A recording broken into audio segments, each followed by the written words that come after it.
সূর্যের জন্মদিনের কেক কাটার সময় সূর্যের দেওয়া শাড়ি পরে অনুষ্ঠানে হাজির হয় দীপা আর নিজের হাতেই সূর্যকে কেক খাইয়ে দেয়। বিস্তারিত জানতে ভিডিওটি সম্পূর্ণ দেখুন। সূর্য জোর করে শপিং মল থেকে দীপার জন্য শাড়ি কিনে আর বলে ওঠে, এই শাড়িটা আমি নিজের হাতে দীপাকে দেবো। আর সেখানে থাকা ছদ্মবেশী দীপা মনে মনে বলতে থাকে, ডাক্তারবাবু আপনি যেভাবে চাইছেন আমি সেভাবে আপনার সামনে আসবো।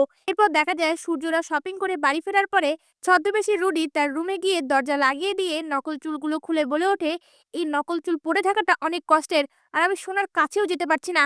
একটু পরেই হেসে রুডি বলে ওঠে, আসতে হবে আবার নতুন ধামাকা। দীপা আর দীপালের আসল রূপ সকলের সামনে আসবে, আমিও দেখব। সেনগুপ্ত বাড়িতে যদি দীপা আসে তাহলে দীপালি কোথায় থাকে, দীপালির পর্দা আজকে আমি ফাঁস করব। এই বলে একদৃষ্টিতে তাকিয়ে হাসতে থাকে। আর সেখানে লাগানো ফ্লাওয়ার বাসের ক্যামেরা থেকে কৃষ্ণ, রূপা ও দীপার সেই ভিডিও ক্লিপটা পেয়ে যায়। আর তখন দীপা বলে ওঠে, এবার রুডির পর্দা ফাঁস হবে এই অনুষ্ঠানে। সঙ্গে সঙ্গে রূপা বলে ওঠে, মা তাহলে দীপালির কি হবে? তুমি তো দীপালির ছদ্মবেশে আছো, দীপালির ছদ্মবেশে কে থাকবে? তখন দীপা বলে ওঠে, এর জন্য আমার কাছে আরেকটা আইডিয়া আছে, আমাকে একজন সাহায্য করতে পারে। এ বলে একদৃষ্টিতে তাকিয়ে থাকে।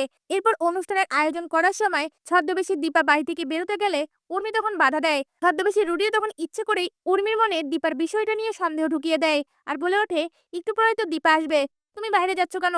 তোমার আর দীপার নামেরও মিল আছে, তাহলে কি তোমরা দুজনে একই মানুষ? এই কথা শুনে দীপা চমকে ওঠে। আর এদিকে উর্মিও সঙ্গে সঙ্গে বলে ওঠে, এটা নিয়ে কিন্তু আমারও সন্দেহ আছে, তুমি আজকে বাড়ি থেকে কোথাও যাবে না। ছদ্মবেশী দীপা তখন বলে ওঠে, আরে মালকিন আমি কিছুক্ষণের মধ্যেই ফিরে আসবো, তুই কোনো চিন্তা করিস না, এই অনুষ্ঠানের সময় আমি থাকবো এই বাড়িতে। এই কথা শুনে উর্মিও যেতে দেয়। এরপর দেখা যায় ছদ্মবেশী দীপা মহিলা পুলিশ অফিসারের কাছে যায় আর সকল ঘটনা খুলে বললে মহিলা পুলিশ অফিসার দীপাকে সাহায্য করতে রাজি হয়।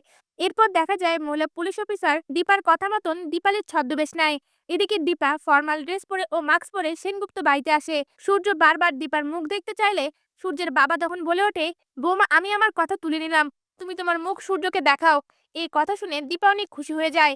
এদিকে ছদ্মবেশী রুডি তখন বলে ওঠে, দীপালি কোথায়? দীপালিকে তো এখনো দেখছি না, তাহলে কি দীপালির ছদ্মবেশে এই বাড়িতে ছিল? এই কথা শুনে উর্মির মনেও সন্দেহ জাগে। সেই সময় মহিলা পুলিশ অফিসার দীপালির ছদ্মবেশ নিয়ে বাড়িতে ঢুকে। তখন উর্মির ছদ্মবেশী রুডি ও কুন্তলার মন থেকে সন্দেহটা দূর হয়ে যায়। এরপর দেখা যায় সূর্য নিজের হাতে শাড়িটা বের করে দীপার হাতে তুলে দেয় আর বলে ওঠে, দীপা তুমি এই শাড়িটা পরো, আমি তোমার জন্য পছন্দ করে কিনেছি। দীপাও তখন শাড়িটা হাতে তুলে নিয়ে সূর্যের ঘরে গিয়ে রেডি হয়। আর সিঁড়ি দিয়ে নেমে আসার সময় সূর্য অপলক দৃষ্টিতে দীপার দিকে তাকিয়ে থাকে। এরপর দেখা যায় কেক কাটার অনুষ্ঠান শুরু হলে সূর্য ও দীপা দুজনেই হাত ধরে কেকটা কাটে। এদিকে সোনা রেগে গেল, এটা দেখে অনেক খুশি হয় যে তার মা বাবা দুজনে একসঙ্গে আছে। কিন্তু ছদ্মবেশী রুডি মনে মনে বলতে থাকে, আজকে যেভাবে হোক আমাকে সূর্য সেনগুপ্তকে শেষ করতে হবে, আমার শ্বশুর মশাইকে আমি জীবিত রাখবো না। এ বলে একদৃষ্টিতে সূর্যের দিকে তাকিয়ে থাকে।